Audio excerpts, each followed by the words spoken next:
Hello friends, आप सभी का स्वागत है आपके अपने इजीपथ एजुकेशन चैनल पे। आज हम आई टैप फर्स्ट सेम में यूनिट 2 में बौद्ध काल में जो शैक्षणिक संस्थानों का वित्त और प्रबंधन के बारे में पढ़ेंगे। इंट्रोडक्शन। बौद्ध शिक्षा प्रणाली में शिक्षा का वित्त और प्रबंधन एक सुव्यवस्थित प्रणाली के तहत संचालित होता था। जो बौद्ध शिक्षा प्रणाली थी उसमें वित्त यानी कि जो पैसे या धन है और प्रबंधन यानी मैनेजमेंट एक व्यवस्था बना रखी थी, उसी के तहत जो है संचालन होता था। बौद्ध शिक्षण संस्थान जैसे विहार और महाविहार न केवल शिक्षा के केंद्र थे, बल्कि वे आत्म अनुशासन, नैतिकता और आध्यात्मिकता के भी प्रमुख स्थान थे। बौद्ध शिक्षण संस्थान जैसे कि विहार हो गया, महाविहार हो गया, वे शिक्षा के केंद्र ही नहीं थे, बल्कि वे आत्म अनुशासन यानी कि सेल्फ डिसिप्लिन, नैतिकता, मोरल एजुकेशन और आध्यात्मिकता यानी स्पिरिचुअल, इनके भी वो प्रमुख स्थान होते थे। इन संस्थानों की वित्तीय व्यवस्था और प्रशासन मुख्य रूप से दान पर, राजकीय सहायता पर, भिक्षु संघों के योगदान पर निर्भर थी। तो ये संस्था थे, इनका धन की व्यवस्था और प्रशासन का कहाँ से होती थी? दान के द्वारा, राजकीय सहायता, राजा द्वारा जो सहायता दी जाती थी उस पर, भिक्षु संघ, भिक्षुओं का जो संघ था उसके द्वारा यानी कि उनके योगदान पर निर्भर थे। आगे बढ़ते हैं। बौद्ध शिक्षा संस्थानों का वित्त यानी कि धन का कैसे मैनेजमेंट होता था इंस्टीट्यूशन में। बौद्ध शिक्षा संस्थानों का वित्त पोषण कई स्रोतों से होता था। पहला क्या है? राजा और राज्य द्वारा दान, यानी कि या तो राजा दान दे दे या राज्य यानी कि स्टेट खुद दान दे दे। इसमें क्या है कि बौद्ध शिक्षा को राजाओं और सम्राटों का विशेष संरक्षण प्राप्त है। यानी कि बौद्ध शिक्षा है उसमें कौन थे? राजा या जो महाराजा है वो क्या करते थे? विशेष रूप से उसका संरक्षण करते थे या उसकी देखभाल करते थे या उसको वित्त पोषण देते थे। सम्राट अशोक, हर्षवर्धन और कनिष्क जैसे शासकों ने नालंदा है, तक्षशिला है, विक्रमशिला है जैसे शिक्षण संस्थानों को धन, भूमि और अन्य संसाधन प्रदान किए। ये राजाओं के नाम हैं, जैसे कि सम्राट अशोक था, हर्षवर्धन था, कनिष्क था। इन्होंने किन को दान दिया है? नालंदा विश्वविद्यालय को, तक्षशिला को और विक्रमशिला जैसे संस्थानों को दान में क्या दिया है? कभी तो इन्होंने जो पैसा दिया है, कभी जो है दान में भूमि दी है और अन्य जो भी यूजेबल जो भी संसाधन होते थे, जो आवश्यकता के अनुसार जो भी चीजें होती थी वो भी उसको दान में देते थे।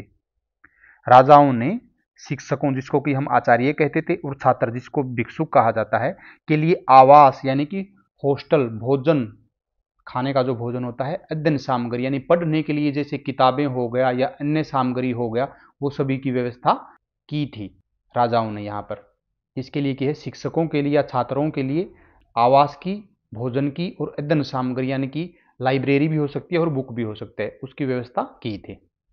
आगे बढ़ते हैं। भिक्षा और जन सहयोग। बौद्ध भिक्षु ग्रस्तों यानी कि जो गृहस्थ समाज में जो घर होते थे से भिक्षा मांगकर अपना जीवन यापन करते थे।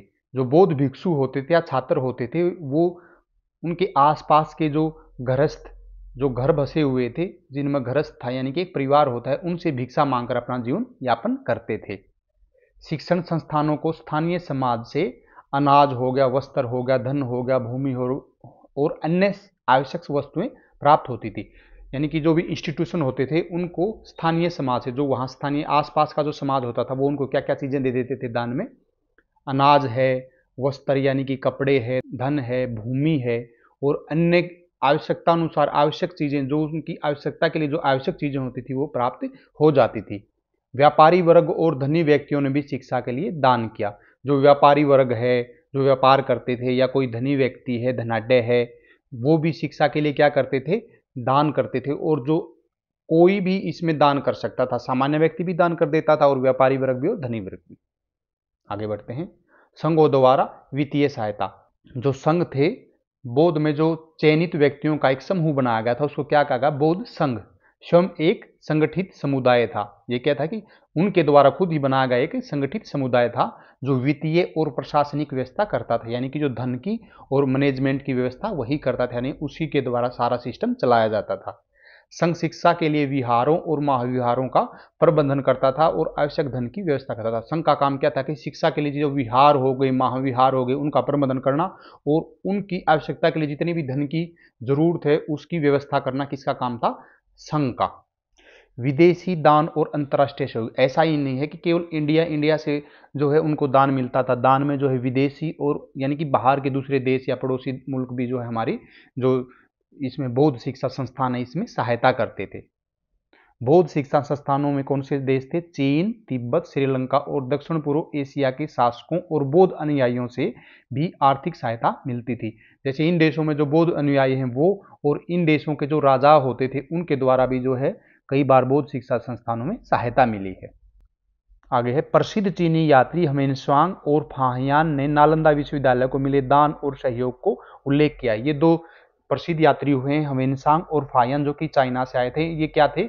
इन्होंने पुस्तक लिखी थी। उस पुस्तक में इन्होंने किसका जिक्र किया है? नालंदा विश्वविद्यालय को जो दान मिला था उस टाइम में, उसका जो है उनकी बुकों में जो है वर्णन किया है दान का।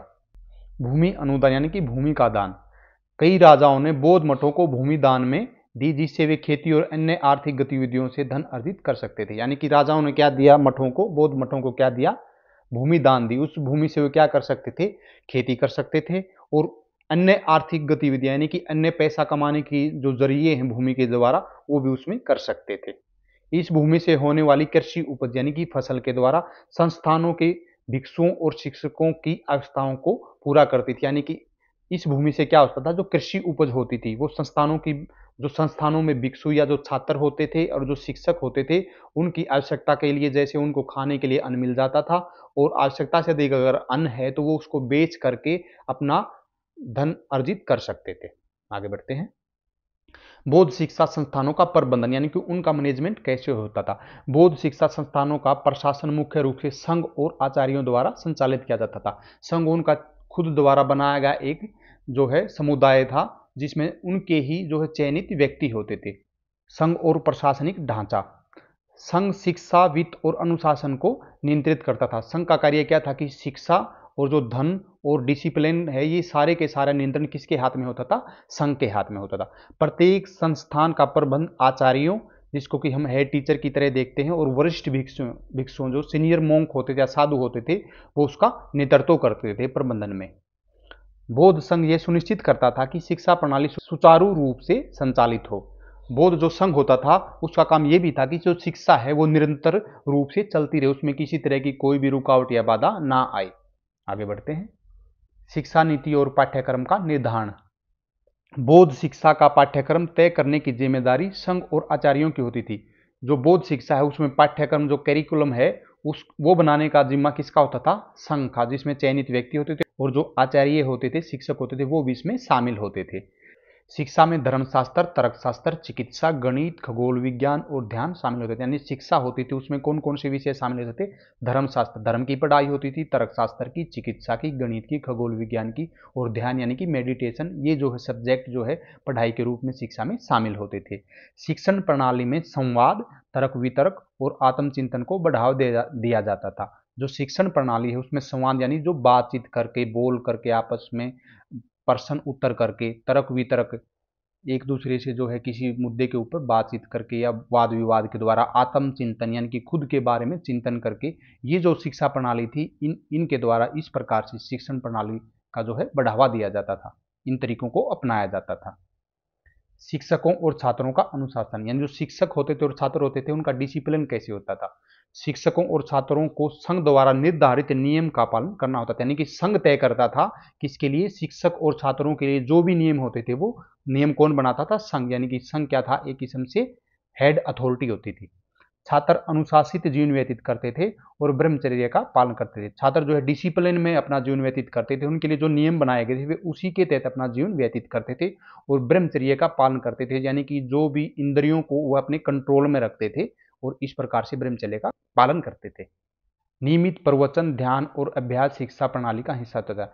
नियमित यानी हर दिन में क्या होता था कि प्रवचन, अच्छे जो सुविचार होते थे वो, ध्यान, मेडिटेशन और अभ्यास यानी कि प्रैक्टिस, शिक्षा का ये तीनों ही चीजें हैं, ये प्रतिदिन की जाती थी। उनकी शिक्षा प्रणाली का दैनिक का ये हिस्सा थे। आर्थिक संसाधनों का प्रबंधन। आर्थिक रूप से जो संसाधन उनका प्रबंधन कैसे होता था? दान में मिली भूमि, धन और अन्य संसाधनों का प्रबंध संघ करता था। यानी संघ ही जो है हेड अथॉरिटी होती थी। जो दान में जितनी भी भूमि मिल जाए, धन मिल जाए और अन्य संसाधन मिल जाए, उसका प्रबंधन करना किसका कार्य होता था? संघ का। कृषि से प्राप्त अनाज और अन्य उत्पादों का उपयोग भिक्षुओं और शिक्षकों की आवश्यकताओं के लिए किया जाता था। कृषि से जितना भी अनाज या अन्य उत्पाद प्राप्त होते थे उसका उपयोग किस कार्य के लिए होता था? भिक्षुओं और शिक्षकों की आवश्यकता के लिए किया जाता था। बौद्ध संघ द्वारा संसाधनों की मरम्मत, विस्तार और संचालन के लिए आर्थिक योजनाएं बनाई जाती थी। यानी कि संघ क्या करता था, जो भी संस्थान थे उसकी मरम्मत करानी है, उसको बढ़ाना है और उसका संचालन करना है, ये सभी की योजनाएं कौन बनाता था? संघ। प्रवेश और छात्रवृत्ति। शिक्षा के लिए किसी विशेष जाति, वर्ग या लिंग की कोई बाध्यता नहीं थी। यानी शिक्षा प्राप्त करने के लिए आपको किसी जाति, वर्ग या लिंग का यानी कि ऐसी बाध्यता नहीं है कि इस वर्ग से बिलोंग होना चाहिए या इस जो है मेल या फीमेल होना चाहिए, बल्कि ऐसा था कि कोई भी आकर के शिक्षा प्राप्त कर सकता था। उसमें कोई भी जाति, वर्ग या लिंग कोई भी बाधा नहीं थी। योग्य और समर्पित छात्रों के लिए भिक्षु संघ में स्थान और अध्ययन सामग्री निःशुल्क मिलती थी। जो भी छात्र योग्य होते थे और जो समर्पित होते थे उनको भिक्षु का जो संघ होता था उसमें स्थान भी मिल जाता था और अध्ययन सामग्री भी उनको जो है फ्री में मिलती थी। विदेशों से आने वाले छात्रों को भी विशेष छात्रवृत्ति दी जाती थी। ये कह सकते हैं कि उनको स्कॉलरशिप मिलती थी। आगे बढ़ते हैं। बौद्ध शिक्षा प्रणाली की वित्तीय और प्रशासनिक विशेषताएं। उनकी विशेषताएं क्या थी? राजा और समाज द्वारा आर्थिक सहायता। राजाओं, व्यापारियों और आम लोगों से दान मिलता है। यानी कि दान कौन कौन देते थे?